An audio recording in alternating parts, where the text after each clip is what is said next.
நான் உங்கள் கலை. இப்போ நம்ம எங்கே இருக்கோம் பார்த்தீங்கன்னா அணப்பட்டி வீர ஆஞ்சநேயர் கோயில் வந்தாலும் இன்னைக்கு வந்து தை அமாவாசை. இன்றைக்கி ரொம்ப விசேஷமான நாளுங்க. இங்கே இருக்கிற வைகை ஆற்றுல குளிச்சுட்டு முன்னோர்களுக்கு வந்து தர்ப்பணம் கொடுப்பாங்க. அது மட்டும் இல்லாமல் முன்னோர்களை நினச்சிட்டு நம்ம விளக்கு போட்டோம் அப்படின்னா அவங்களோட ஆசீர்வாதம் நமக்கு என்றைக்கு இருக்கும். நானும் என்னோடய சீயா ஆத்தாய மாமாவை நினச்சிட்டு விளக்கு போகிறதுக்காக வந்திருக்கேன். இங்கே பார்த்தா மக்கள் கூட்டம் மலை மோதிட்டுருக்கு. கோயிலுக்குள்ளே போகிறதே ரொம்ப சிரமம் தாங்க. இந்த இடத்த வந்து ராமேஸ்வரத்துக்கு அடுத்ததாக சொல்லப்படுது.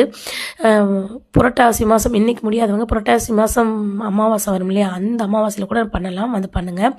நானும் ஆற்றுல இறங்கி கை காலை கழுவிட்டு கங்காதேவியையும் ஆஞ்சநேயரையும் கும்பிட்டுட்டு கோயிலுக்குள்ளே வந்தீங்க. கோயிலுக்குள்ளே வந்து எங்கள் சீயா ஆத்தா மாமா அவனை நினச்சிட்டு விளக்கு போட்டீங்க. அது மட்டும் இல்லாமல் எங்கள் பாப்பா என் கூட வந்துருந்துச்சு. எங்கள் பாப்பாவும் எங்கள் மாமா, அதாவது அவங்க பெரியப்பாவை நினச்சிட்டு அவங்களும் விளக்கு ஏற்றினாங்க. குங்குமம் கொடுத்தாங்க, வாங்கிக்கிட்டு வந்துட்டோம்.